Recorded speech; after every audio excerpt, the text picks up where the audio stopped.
What I'd like to do is something a little bit different this time. If I'm talking about something and you want to address it, this is a community meeting. This is about connecting with the NANOG community. This is about trying to get your feedback, let you understand what's going on in the organization, and help get some input that help us, myself and the board and staff, to better serve the needs of the community. So at any point, if you feel like there's something that you really want to get up to the mic and say, hey, Edward, I want to talk about that point for a moment, feel free to step up to the mic, interrupt me, it's okay. I won't get lost. I know what I'm talking about, so I'm feeling good. So two more things before I start. One is to let you know, if you're wanting to interact with the people online and chat, if you go to the NANOG web page and you're in the meeting pages, if you follow the links along the bottom side of the event pages, you'll see one at the very bottom that says chat only. So you can click on that, it'll open up a chat window only, so you can interact directly with people online if you choose.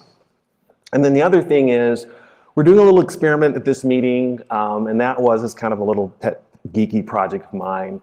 We are streaming this live, in addition to the typical live stream, we're also streaming this in 360. So there is a 360-degree camera hanging up above on those lights, and you can actually go in and actually see the room in 360, pan around. So just above that link where it says chat only, there's a link that says 360 view beta. We've disabled the sound right now, and the reason being is that thing has a mic on it. We didn't pump sound directly into it, and so it's picking up any music or sound that was playing, and YouTube will cut the stream like that if it hears copyrighted material going through. Again, just fun things we're trying to do to try to give people a better experience. Because if you're experiencing this meeting remotely, it's kind of hard to feel, what is a NANOG conference like? So that 360 camera is a way for people to be able to, if you're remote, to click in, tool around, see what a NANOG conference looks like. And it is a live stream as well as our standard live stream is.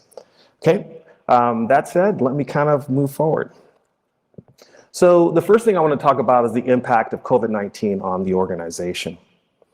So it was a challenging time period. It was unexpected, and it required the board, staff, and myself to kind of quickly adapt and pivot. One of the things that happened is we had remote tools that were kind of on the horizon, things that we wanted to work on, that we had to shift around. Suddenly, things that were distant priorities became immediate priorities. And then certain things that were immediate priorities kind of got shifted to the back burner. For example, the appointment tool was the thing that was next up in our agenda of things that we were developing. But if you're not doing face-to-face meetings, the appointment tool kind of isn't as critical as having a virtual platform. So we're going to be ramping up on the on the appointment tool coming up next. So I'll talk about that a little further through this deck. But again, it's very important that we have that, and it's on our development agenda. It also exposed a weakness within our current revenue model. And strengths and weaknesses are kind of, converse to one another. Our strength has been our sponsorship community. Our members and our community has been great about supporting the organization. However, sponsorship is based upon an ROI for the sponsors. They love NANOG because they get a chance to get in front of network engineers and industry professionals and to be able to, promote their products and services. If they don't have that opportunity, it's kind of a hard sell to their organization. So it exposed that, and as Dave Siegel had mentioned in his speech, one of the things that I'm trying to do as the executive director is to look for new models of revenue for the organization so that no matter what happens within NANOG, we'll be able to weather any storm that comes our way. Two things that were really extremely important to us getting these past 21 months was, one, the PPP loans. They were great. They have been, I think we received all totaled maybe 250 plus, close to $260,000 in revenue that came from these PPP loans, and both loans were forgiven. So that was revenue that came in for NANOG that helped support us during this time and kept us afloat. The second is the financial reserves that previous boards had put together and saved for that rainy day, and they have been extremely helpful. Now that said, we've been fortunate enough that it's only, I think maybe 3 weeks ago that we actually withdrew our first bit from our strategic reserves. So we've been able to manage the organization with PPP loans, being frugal to get us to this point. But we are now going to have to step into those reserves, and we'll talk about that more in the members meeting. Education and Mentorship Committee updates. So the board this time, well, I guess a little bit close to this time last year, kind of engaged and put together the mentorship and education committees. And to me, these are going to be cornerstones as we start to build outreach kind of going forward. So the mentorship committee and this immediate steps that they're going to be putting together is we're going to be developing a training program to assure that quality engagement between mentors and mentees. And we're building this as an online learning through a learning management system. In addition, we're going to be taking the NANOG Code of Conduct and also converting it into an online course.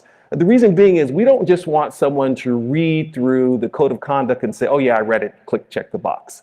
We want to make sure that they clearly understand the principles behind it so that when they are serving our community and when they're out working with mentees to ensure that they understand the principles that NANOG upholds and will pass those on and use them appropriately when they're engaging with mentees.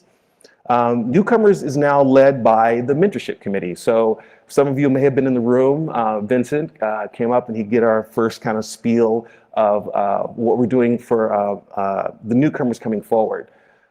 Currently, on average, at a NANOG conference, this being an exception, usually 1/3 of the people who come to a NANOG conference have never been to a NANOG before. And the question is, how are we engaging them? How are we interacting with these individuals? So the mentorship committee has developed this slide deck that goes over a history of what NANOG, where we've been, who we are, what we stand for, the programs that we offer, and then also give them a preview of the program itself so that people can get really an understanding of what NANOG is. And then when we start to move forward, we're engaging with mentorship, we're engaging with education. The hope is that we can get better retention for our organization. If you have a desire to be a mentor, go to our website. There, up across the top menu bar, there's a button called feedback. Click on that. Send me a message and say, hey, I'm interested in becoming a mentor for NANOG, and we'll put you through our training program. And hopefully in Austin, we'll have some mentees who are wanting to connect and expand their careers, and maybe you can be one of these people that help them move forward. And this program will, again, like I mentioned, will begin in Austin. The education program. So an RFP for the course development will be released this week. There are 5 courses that we want to put in the hopper for development right away. There are Fundamentals of Finance for Network Engineers, Routing Fundamentals, IPv6 and its current and future role in networking, networking automation, and BGP. So we tried to do a mix of things that would be interesting to kind of people, mid-career people, and also things that would be interesting for students who've never had exposure to the environment as well. All courses will be developed for in-person classes, and also we'll have an online component as well, so we can serve both people at meetings and then also people who connect to the organization online. And for students who come in who are part of our NANOG College Immersion program, these classes will be free for them as well. So again, trying to get people engaged and as educated as much as possible. Depending on the RFP responses, these classes will begin either in NANOG 84 or NANOG 85. We're not clear what the development cycle will be to make those happen. Development updates. I'll pop in and talk about some of the things we've done in 2021. So we developed, that we released in NANOG 81, a new event management system. We developed a system to allow us to have various types of events and to be able to make them easy and accessible. One thing we talked about in NANOG 80, yes. The board had voted to make these tools available to other organizations, and specifically NOGs within our region, so that they can kind of leverage some of the tools that we have. And so hopefully we'll get some engagement is there. In NANOG 82, we released our new registration system that was trimmed down and focused on virtual events. And then at this meeting, we've expanded it to handle both virtual, in-person, webinars, et cetera. We're still kind of going through a growth cycle in that. We had been using Cvent for years, and we've made the shift to our own internal platform. One of the desire was to make a better experience for our community, to make sure that we had a system that worked for us, not one that we're trying to shoehorn in that was a one size fits all. The other thing is that we care about your data, and we want that data not to be shared with anyone. We don't share your data with sponsors, with other members, and we want to make sure that your information is safe and protected. And you'll continue to see other additions and bug fixes and things like that will be going along as we kind of build out some of the things that we're able to do within our organization. And in December 2021, this year, we're going to start the development of the appointment tool. The goal is by the time we reach to NANOG 84, I cannot promise that we'll have a completely functional appointment tool, but hopefully the goal is to have a alpha or a beta that you can take and kind of get a chance to play with that. Future development projects. NANOG 84, we're going to release and go back to our on-demand badge printing that we had used in previous NANOGs. Again, this is going to be an in-house system that will be developing, integrated into our website. And we're also going to expand the features in your profile tools. So for example, right now, if you wanted to go through and make some adjustments to your profile tool, you can. If you go there, you're going to see the previous invoices that you've had, or you'll be able to kind of manage certain things in your registration. We're going to be expanding that even further with some of the things that you'll be able to do. The goal is to give you, our community, as much power and control over your information as possible. In NANOG 85, we're hoping to have an open beta of an appointment tool. Like I said, this could be maybe NANOG 84, we have a hybrid, I can't say, but definitely in NANOG 85, we'll have an open beta for the new appointment tool. Plus, again, additional improvements to the profile management. NANOG 86 will have a completed tool with direct messaging via the virtual chat system. A request has been for you to be able to direct message people in our chat system, but it's also tied to the appointment tool, because the question you have to ask when you register is, one, do you want someone to be able to make an appointment with you? Two, do you want someone to be able to communicate with you directly through chat? So these things are kind of connected, so those things will kind of roll in and happen simultaneously.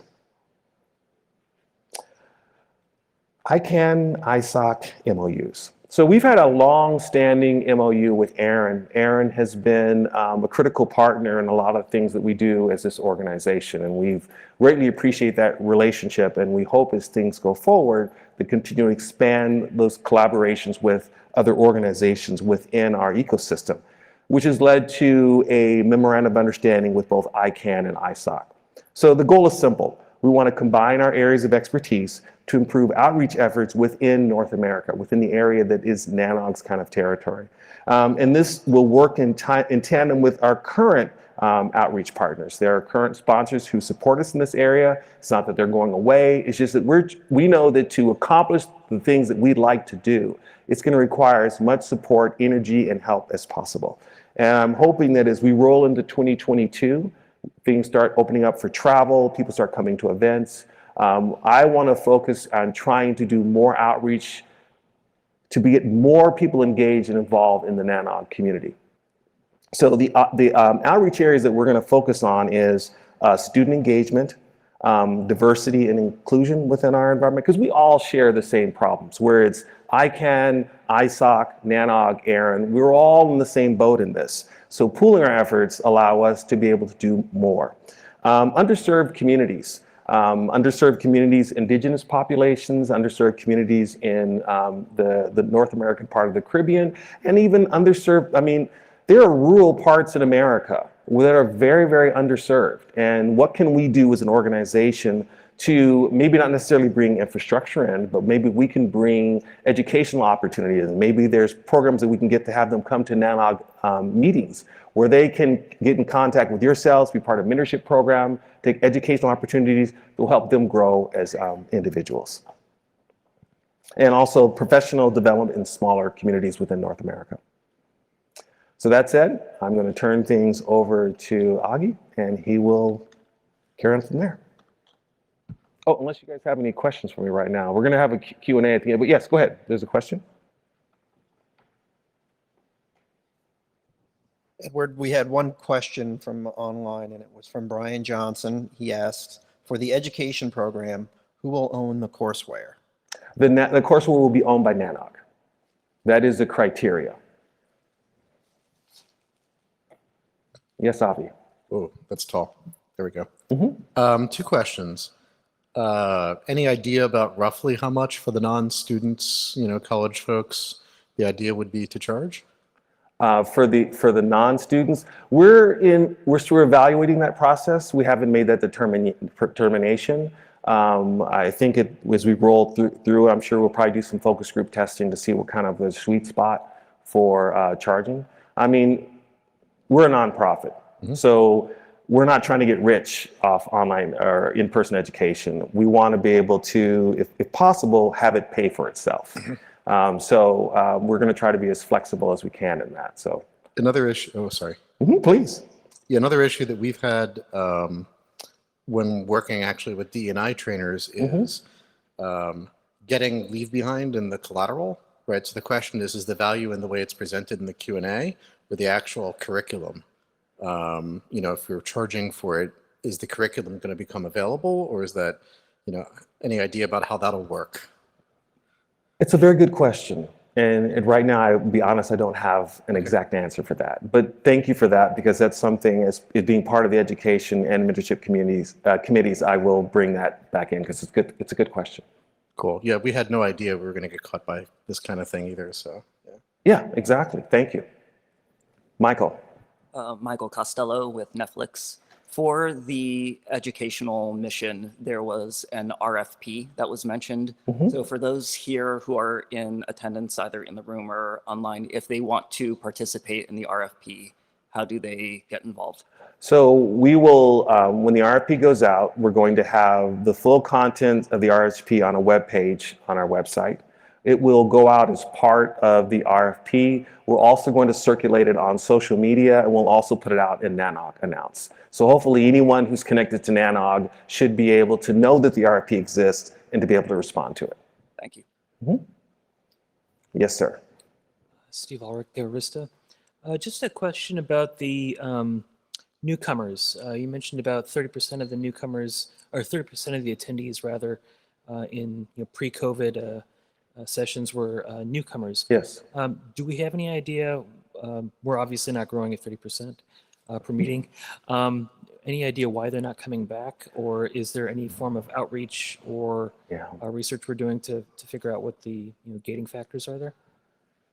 Good questions. I will confess we've not done a good job of measuring that and follow through on that. You don't have to leave yet, because I wanted to ask you a question on that. So in part of our the mentorship committee, that's something that we're going to looking at tackling, because we do want to be able to track those things, and we're hopefully to improve retention. So if you have any ideas in that area, please feel free to reach out to me and or anyone on the committee or any of the board members, and let us know.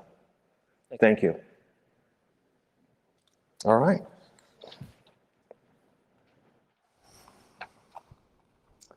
Thank you, Edward. Before we start with the program committee updates, I would like to take a moment to recognize people on the program committee. If you're in the room in person, please stand up. And if you're in our platform for virtual attendance, please say hi. Again, thank you for supporting NANOG, for being a volunteer.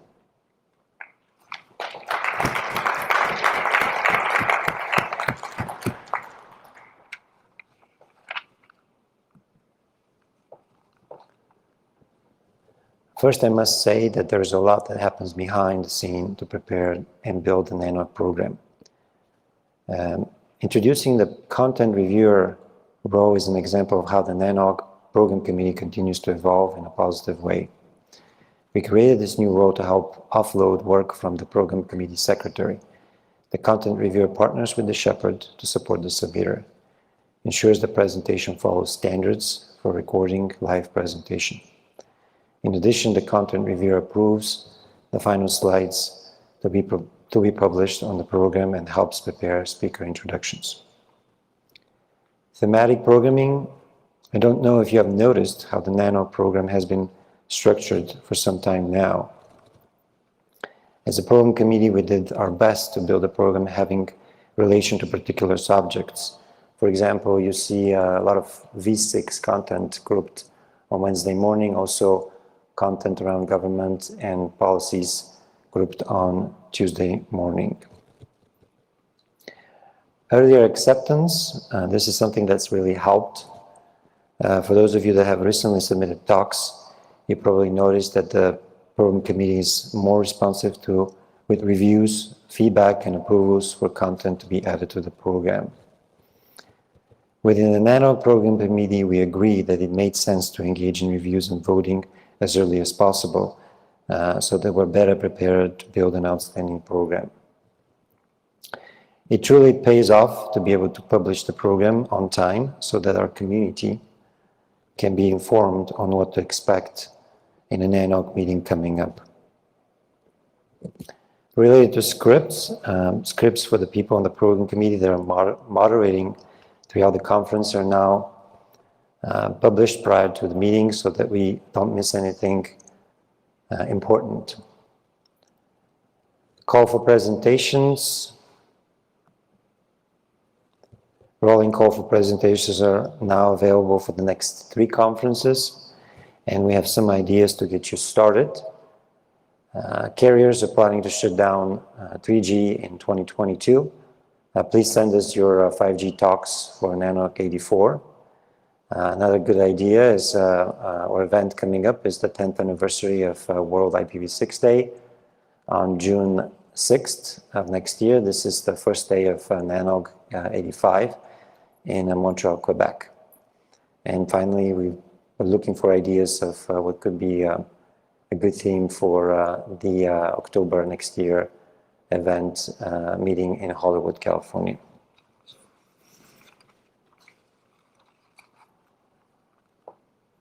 We understand that what really makes the meeting a success is the quality of the program that we put together for our community.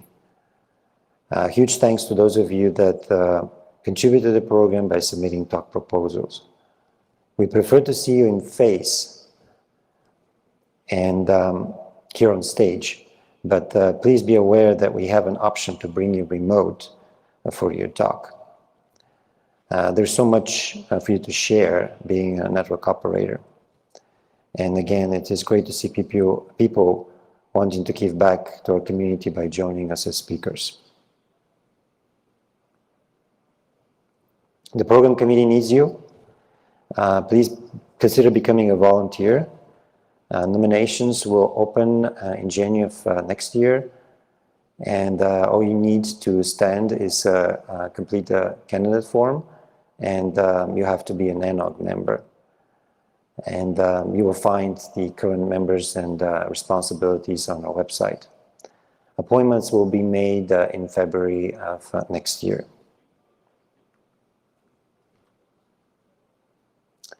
Looking forward to NANOG 84.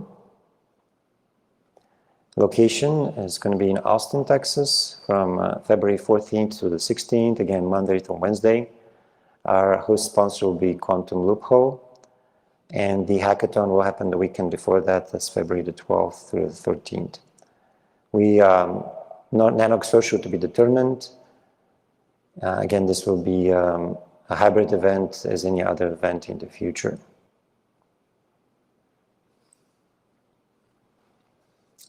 Okay, next. Polls. So during our online events, we started the process of polling the audience to get some live feedback. We still do surveys. Those surveys are still going to happen. But I'd like you guys to be able to give me some live feedback from some of the things that, just a few questions that I've answered. Now, if you're interested you can go to this URL, pollev.com/nanog, or you can text 22333 once to join, or you can download their app. So the first question that I have is, are you interested in becoming a mentor? give people a chance to kind of respond on that one. It doesn't let you do multiple polls simultaneously, so I have to let one kind of give a few minutes to load up, and then we'll turn around and jump into the next question. And any feedback that you guys can give us at all helps. The one thing that I found in working with the NANOG community, and at first it was a bit challenging, is that you would either hear some complaints or you'll hear nothing. And so it came to, if you're not hearing anything, that means you're doing a good job. But if you can give us some feedback beyond that, it really does help. And I will tell you this, any feedback that comes through this organization, I read it. I'm sure some of you know you've seen communication like, oh, there's a problem with the website, or I can't find this. You know, if I see it before anyone else, I will personally respond. So your information, feedback, and communication is crucial to the organization.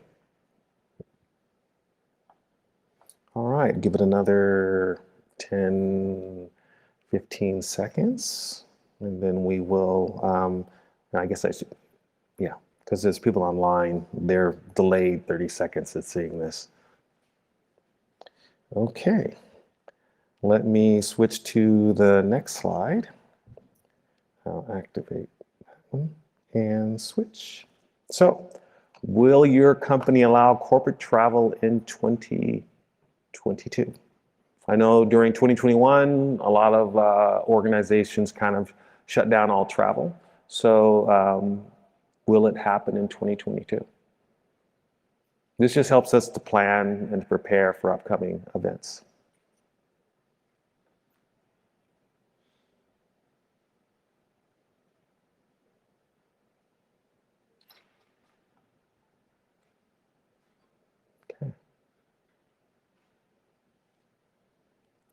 Since people are engaged, those are responses that come a little faster. And while this is happening, if you guys have any other questions for me, you can jump up to the mic. If I can't answer it, I'll say I don't know.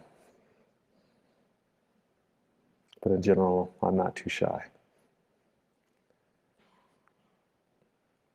Okay, so we'll go on to our next question. How are you planning to attend NANOG in 84, and if so, how? So yes, no, and virtually, undecided. I hope as many of you guys can come. Austin's a fun city, and it'll be great to just, again, continue to connect with the community.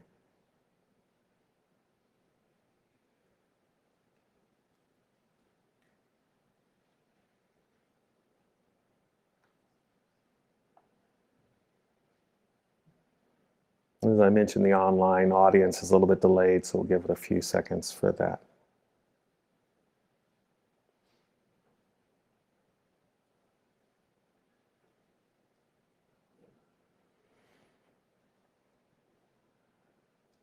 Okay, so I'll let that one kind of roll a second, and it'll still collect data, but I'll move on to the next slide.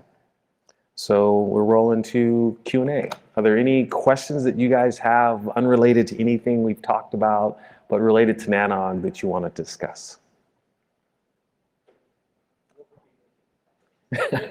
Will there be bacon? All right. You have a question, Chris? Come on down. Chris Whitfield, Twitter. You mentioned that this meeting is not profitable, and that's yes. understandable. Yeah. In your opinion, how, like, let's say next meeting is also a small meeting and is also not profitable. How many meetings do you think we could handle before we'd have to make a fundamental change in the meeting in order to make sure it breaks even again? Well, I think that question really comes down to how much we're not breaking even. I mean, if it were we're not breaking even, let's say it's 30, 40, 50,000, we could probably do it for a little while. But I'm sure and I'm speaking for myself, but it's also mean the board, is that if it happens, let's say a couple of meetings in a row and it doesn't seem like it's showing anything around, I think we would definitely take steps to see what we could do as an organization to not let's just burn through cash. I mean, we as the board, which I'm on, we have a fiduciary responsibility to make sure that NANOG is a financially solvent organization. So we take that very seriously. If you were on some of the board calls when we were deliberating all of this, we just go in ad nauseum because the board loves the community, they love the organization, and they want it to survive. So at the same time, I mean, NANOG is about the connection with people. And when you don't have that, it changes the whole dynamic of the organization. So we want to meet, we want to connect, but we also want to make sure that NANOG doesn't disappear as well. Thanks.